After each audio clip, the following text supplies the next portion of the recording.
तो आगे अगर सोचोगे पूरा कंप्लीट कर लेते हैं जी।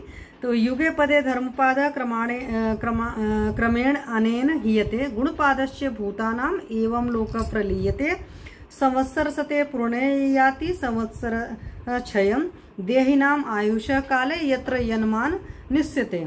तो प्रत्येक युग में अर्थात सतयुग के बाद से इसी क्रम से धर्म का एक एक पाद घटता गया।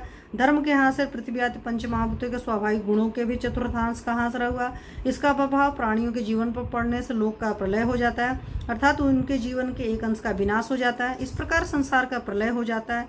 जिस काल में प्राणियों की आयु का जो प्रमाण होता है उसमें उस आयु के समय भाग के समाप्त होने पर प्राणियों की वायु का एक पार्ष घट जाता है, एक वर्ष घट जाता है। आगे क्या है, इति विकाराणाम प्राग उत्पत्तिर हेतुर्को भवन्ति। इस प्रकार रोगों की सर्वप्रथम उत्पत्ति का क्रम कह दिया गया।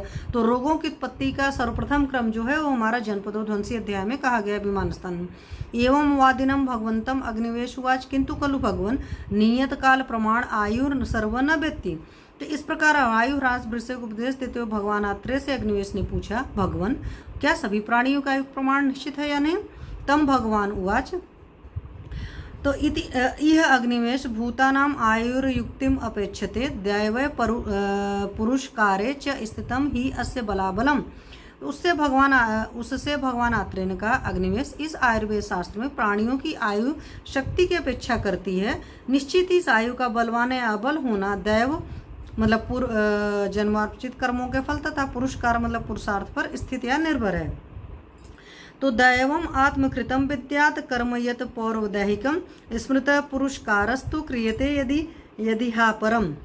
तो पूर्व जन्म में अपने द्वारा किए गए कर्म को ही दैव समझना चाहिए और जो कर्म इस जन्म में किया गया उसको पुरुषार्थ माना गया है। बलाबल विशेषो अस्ति तयोरपि च कर्मणो दृष्टम ही त्रिविधम कर्म हीनम मध्यम उत्तमम।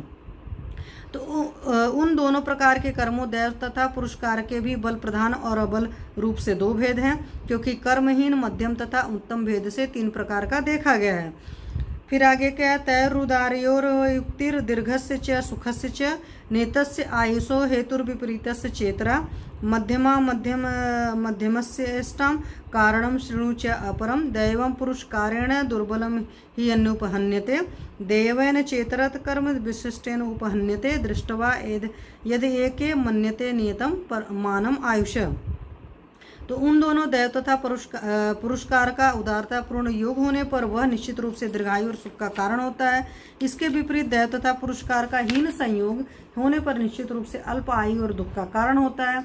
उन दोनों का मध्यम योग होने पर मध्यम न अधिक दीर्घायु न अधिक अल्प आयु, इस प्रकार न अधिक सुख और न अधिक दुख होता है। आगे दे रखा दूसरा कारण क्या है, इस आयु निर्धारण का दूसरा कारण सुनिए। दुर्बल दैव का विनाश प्रबल पुरुषार्थ करता है और जब दैव प्रबल होता है तो वह अन्य पुरुषार्थ का नाश करके अपना फल प्रदान करता है। अतः यह सब देखकर कुछ आचार्य मनु के मान को नियत मानते हैं। फिर आगे क्या कहा है, कर्म क्वचित काले विपाके नियतम महत् किंचितत्व काल नियतम प्रत्यय प्रतिबोध्यते। तो कर्म फल में युक्ति क्या है, कोई महान कार्य किसी विपाक के समय में निश्चित होता है और किसी महान कार्य के विपाक का समय निश्चित नहीं होता है, किंतु वह अन्य कारणों से फल प्राप्ति की ओर प्रेरित होता है। आगे है, तस्माद उभय दृष्टत्वाद एकांत ग्रहणम असाधु निदर्शनम अपि च अत्र दाहरिष्यामः यदि हि नियत काल प्रमाणम आयु सर्वस्यात् तद आयुष्य कामाणां न मंत्रौषधि मणि मंगल बल्य उपहार होम नियम प्रायश्चित उपवास स्वस्थयन प्रणिपात गमनाद्यः क्रिया इष्टयश्च प्रयोज्येन हिरन न उद्भ्रांत चंड चपल गोज ओष्ट्र खर तुरग महिषादय पवनादयश्च दुष्टा परिहार्या स्युः न प्रपात गिरि विष दुर्गा अम्बुवेगः तथा न प्रमत्तोन्मत्तोर भ्रांत चंड चपल मोह लोभाकुल मतयः नारयः न प्रविद्धो अग्नि न विविध विषाश्रय सरिसृपोर्गादय न साहसम न आदेश कालचर्या न नरेंद्र को प्रकोप इति एवं आदयो ही भावा न अभावकरा स्युः आयुष सर्वस्य नियत काल प्रमाणत्वात् न चान्यस्त काल मरण भय निवारकाणाम् अकाल मरण भयम आगच्छति प्राणिनां व्यर्थ आरंभ कथा प्रयोग बुद्धया स्युर्महिषाणां रसायनाधिकारे नापिन्द्रो नियत आयुषं शत्रुं वज्रेण अभिहन्यात् नान्यश्च नावर्त भेषजेन उपापादेतां न महर्षो यथेष्टम् आयुषस् तपसा प्राप्नुयुः न च विदित वेदितव्या ससुरेशा सम्यक् उपदिशेरुश्चरयुर्युवा अपि च सर्वचक्षुषाम् एतत् परं यन्द्रेन्द्रं चक्षु इदं चाप्यस्माकं तेन प्रत्यक्षं यथा पुरुष सहस्राणाम् उत्थायोत्थायावं कुर्वताम् अकुर्वतां च तुल्यदृष्ट तथा जात मात्राणां प्रतिकाराच्च अविष्प्राणनां च अपि अतुल्यष्टोयं न च तुल्यो योगक्षेम उत्पानघटानां चित्रघटानां च उत्सिद्धितां तस्माद् विद्वतोपचारमूलं जीवितम् अतो विपर्यान् मृत्यु अपि च देशकाल आत्मगुण विपरीतानां कर्माणाम् आहार विकाराणां च क्रमोपयोगः सम्यक् त्यागः सर्वस्य च अतियोग अयोग मिथ्यायोगानां सर्व अतियोग संधारणम् असंधारणम् उद्रणानां च गतिमतां साहसानां च वर्जनम् आरोग्य अनुवृत्तौ हेतुम् उपलभाम् अहे सम्यक् उपदिशां सम्यक् पश्यामश्चेति। तो आयु निर्धारण में उदाहरण क्या है? इसलिए जब दोनों प्रकार प्रबल दैव अपने प्रभाव से क्षीण बल वाले पुरुषार्थ को दबा देता है और प्रबल पुरुषार्थ अशक्त दैव को दबा देता है देखे जाते हैं, तो इस स्थिति में एक ही पक्ष को सिद्धांततः स्वीकार करना अनुचित है, अर्थात आयु नियत ही अथवा आयु नियत ही है, क्योंकि आयु नियत तथा नियत दोनों प्रकार की देखी जाती है। इस संबंध में हम दृष्टांत को भी प्रस्तुत करेंगे। यदि सभी आयु का प्रमाण नियत काल वाला है तो फिर दीर्घायु की कामना करने वालों को मंत्र, दिव्य प्रभावकारी औषधि, मणि, मंगल कार्य, बलि, उपहार, होम, नियम, सोच, संतोष, तप, स्वाध्याय, प्रधान आदि प्रायश्चित, अपने द्वारा किए गए पापों या अपराधों को दूर करने की विधि, उपवास मतलब व्रत, स्वस्थयन, कल्याण मार्ग को अपनाना, स्वस्ति वाचन आदि, प्रणिपात, देवता, गुरु तो ब्राह्मण जनों को प्रणाम करना, तीर्थ यात्रा तथा आयुष्यवर्धक आदि का प्रयोग ही नहीं करना चाहिए। और न उछलते कूदते क्रुद्ध चंचल सांड, हाथी, ऊंट, गधा, घोड़ा, भैंसा, आंधी, बवंडर आदि से ही अपने को बचाना चाहिए। न प्रपात, झरना, पहाड़, विषम स्थल, दुर्गम स्थान तथा जल वेगों से ही आत्मरक्षा करनी चाहिए। और न प्रमत्त, उन्मत्त। वास्तव में मद की 3 स्थितियां होती है, मत्त, प्रमत्त, उन्मत्त। इनमें क्रमशः मद का प्रभाव बढ़ा हुआ परिलक्षित होता है। यहाँ पर माधवदान में कहे गए मद के विभाजनों पर भी ध्यान देना आवश्यक है। उद्भ्रांत, अस्थिर या भ्रमित, क्रोधी, चंचल, मोह तथा लोभ से व्याकुल बुद्धि वालों से ही अपने को बचाना चाहिए। न शत्रुओं से, न बड़ी आग से, न अनेक प्रकार के विषयों के आश्रय स्थान सरिसृप, छाती के बल से सरक कर चलने वाले सांप आदि से, न साहस से, न देश काल आदि के विपरीत आचरण से, न राजा के प्रकोप से ही डरना चाहिए, क्योंकि सभी की आयु का निश्चित प्रमाण होने के कारण उपयुक्त प्रकार के अभाव नहीं हो सकते हैं। और जिन प्राणियों ने अकाल मृत्यु से बचाने वाले प्रयोगों का भी कभी अभ्यास नहीं किया, उनसे भी अकाल मृत्यु का भय नहीं होना चाहिए। मतलब सिंपल सी बात हो गई कि अगर ये चीज़ें फिक्स हो गई, अगर आयु नियत ही हो गई है, तो फिर उस केस में कुछ भी नहीं, क्योंकि नियत है तो कुछ भी नहीं होगा, तो बचाने का भी मतलब नहीं बनता। तो यदि आयु को निश्चित ही मान लिया जाएगा तो महर्षियों द्वारा रसायनाधिकार में की गई दीर्घ आयुष्य प्राप्ति की कथाएं तथा रसायनों के प्रयोग की चर्चाएं व्यर्थ हो जाएंगी, तथा इंद्र भी नियत आयु वाले शत्रु को वज्र से न मार सकेगा। न शकुनी कुमार ही रोगियों की चिकित्सा करते हैं, न महर्षिगण तपस्या द्वारा मनचाही आयु को प्राप्त कर सकते हैं, और न ही सब कुछ जानने वाले महर्षि तथा देवराज इंद्र भी इस आयुर्विज्ञान को ठीक से नहीं समझते, न दूसरों को उपदेश ही देते, न स्वयं उनका प्रयोग करते हैं। और भी सभी नेत्रों वाले प्राणी समूह में इंद्र के नेत्र सर्वोत्कृष्ट हैं। उससे यह सब हम लोगों की ही भांति है। जैसे हजारों पुरुष जो प्रतिदिन उठ कर युद्ध करते हैं, जो युद्ध नहीं करते उनमें भी की आयु विशेष विषमता देखी जाती है। रोग के उत्पन्न होते ही चिकित्सा कराने या न कराने से भी तुल्य आयु नहीं होती है। विष खाने तथा न खाने वाले की समान आयु नहीं होती है। मनुष्य की बात छोड़ दें, आप देखें पानी पीने के लिए प्रयुक्त घड़ों और शोभा के लिए रखे गए घड़ों की आयु समान नहीं होती है, अर्थात पानी के लिए भरने के लिए प्रयुक्त किए गए फूट जाते हैं और दूसरे सुरक्षित एवं दुर्गजीवी रहते हैं। इससे यह निष्कर्ष निकलता है जीवन का मूल आधार है हितकर उपचार और इसके विपरीत अर्थात अहितकर उपचार, आहार विहार आदि मृत्यु के कारण होते हैं। और भी देश काल एवं गुणों से विपरीत कर्मों तथा आहार विहार चिकित्सा का समुचित प्रयोग करना, सभी प्रकार के अतियोग अयोग मिथ्या योगों का परित्याग, सभी अतियोगों को प्रारंभ करने से पहले ही रोक देना, प्रवृत्त तथा जो निकलना चाह रहे हैं ऐसे मल मूत्र पान वायु आदि वेगों को न रोकना, साहसिक कार्यों को छोड़ना, आरोग्य के मार्ग में हम कारण रूप पाते हैं। इन्हीं की भली भांति उपदेश देते हैं और इनके फल को हम देखते हैं। इसका सिंपल सा मतलब ये है 100 बातों की एक बात की जैसे होता है कि हम लोग अपने आप को हर चीज से बचाते हैं, जो भी गलत स्थितियां हों, चाहे जानवर हो चाहे जो हो। तो अगर आयु नियत होगी तो हमें कुछ भी करने की जरूरत ही नहीं, हमें किसी से डरने की जरूरत है, चाहे हम सही करें चाहे गलत करें, जब सब कुछ मतलब नियत ही है तो इसलिए ये सब चीजें नियत नहीं होती, नियत होती भी हैं, दोनों कहा गया। तो उसमें यह है कि अगर दैव प्रवृत्त होगा तो इस कर्म के चीजों को ढक लेगा, अगर इस वक्त का होगा मान लो पूर्व जन्म की क्रिया गया तय वो जो है वो आपका कमजोर है तो आपका पुरुषार्थ उसको ढक लेगा। तो दोनों में कोई फिक्स नहीं, मतलब एब्सोल्यूट नहीं है, यही चीज समझाने की कोशिश की गई है। आगे इसमें क्या है, आगे है अतः परम अग्निवेश उवाच एवं सत्य नियत काल प्रमाण आयुषाम भगवन कथम काल मृत्युर अकाल मृत्युर्वा भवती। इतना सुनने के बाद अग्निवेश ने कहा, भगवान इस प्रकार अनिश्चित है कि काल का प्रमाण जिनकी ऐसी आयु वाले प्राणियों को जैसे काल मृत्यु अथवा अकाल मृत्यु होती है।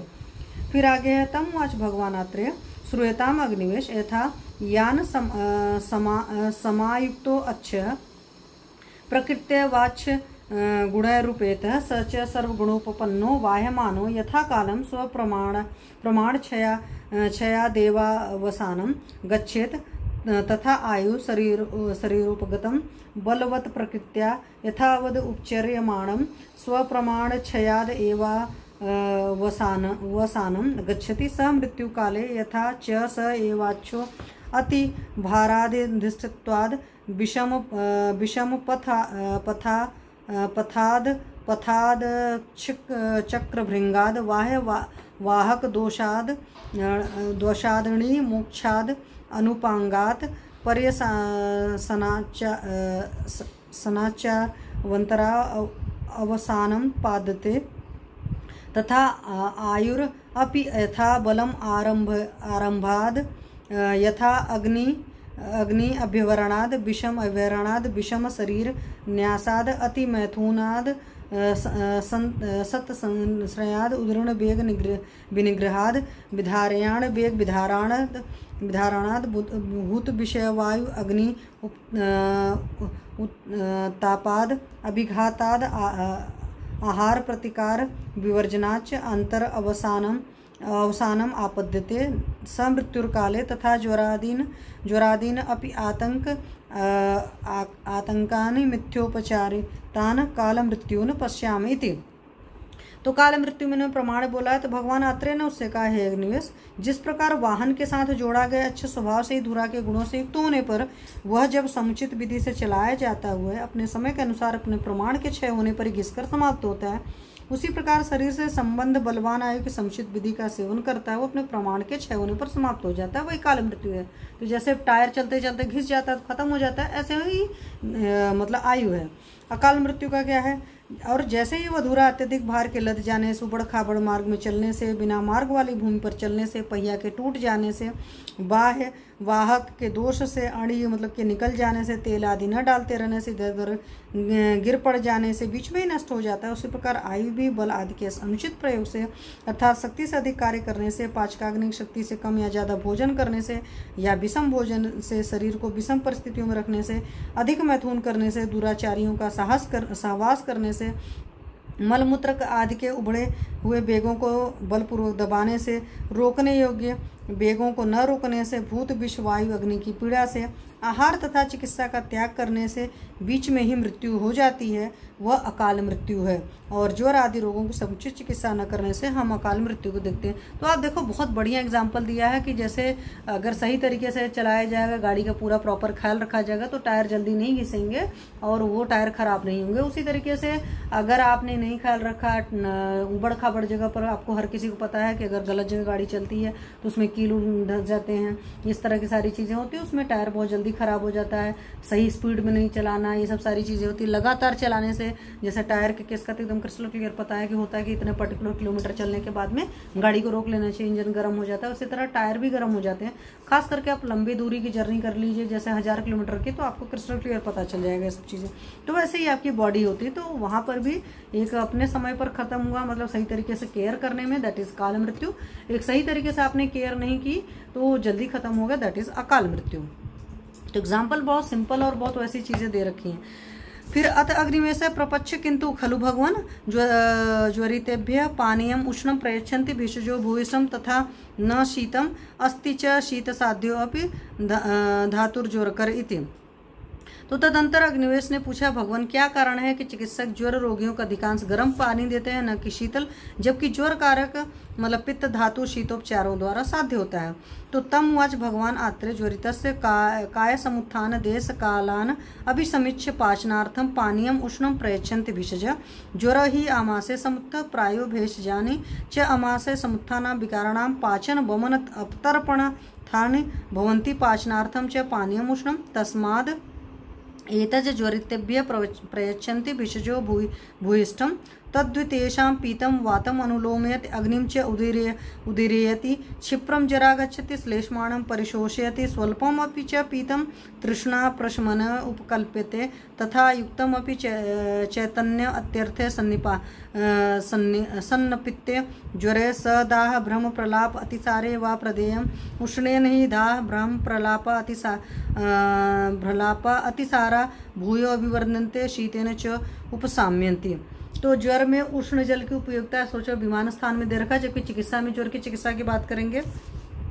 तो भगवान आत्रेय ने अग्निवेश से कहा, ज्वर पीड़ित रोगी के शरीर निदान देश काल को भलीभांत विचार करो। ज्वर को पचाने के लिए चिकित्सक उष्ण जल पीने के लिए देते हैं। ज्वर की उत्पत्ति आमाशय से होती है। आमाशय से उत्पन्न रोगों में पाचन या वमन कराना तत्व ज्वरम आदि होता है ना। ज्वर का चिकित्सा सूत्र की बात करेंगे तो लंघनम स्वेदनम कालो एवागु तिक्तको रस है। तो पहले उसमें लंघन ही होता है, फिर स्वेदन होता है, फिर काल होता है, फिर वागु होता है, मतलब समय प्रतीक्षा करना। ये चरक का चिकित्सा सूत्र है, लंघनम स्वेदनम कालो एवागु तिक्तको रस, फिर लास्ट में तिक्त रस देते हैं। अब आजकल क्या है कि हमारे पास रस औषधियाँ हैं तो हम शुरुआत में ही दे देते हैं, चाहे त्रिभुवन कृति दे दें वात कफ ज्वर में। अलग अलग ज्वर के हिसाब से आप अलग अलग चीज़ें चला लेते हैं। उसी त्रिभुवन कृति को आप अदरक सोरस के साथ दे सकते हो, आप तुलसी सोरस के साथ दे सकते हो, आप उसको अलग अलग चीज़ों के साथ दे सकते हो।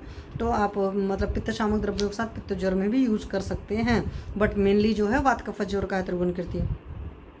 तो ये सारी चीज़ें कराने में समर्थ औषधियाँ ही प्राय प्रयुक्त होती हैं। अतः पाचन के लिए गर्म जल का अधिकांश प्रयोग चिकित्सक किया करते हैं।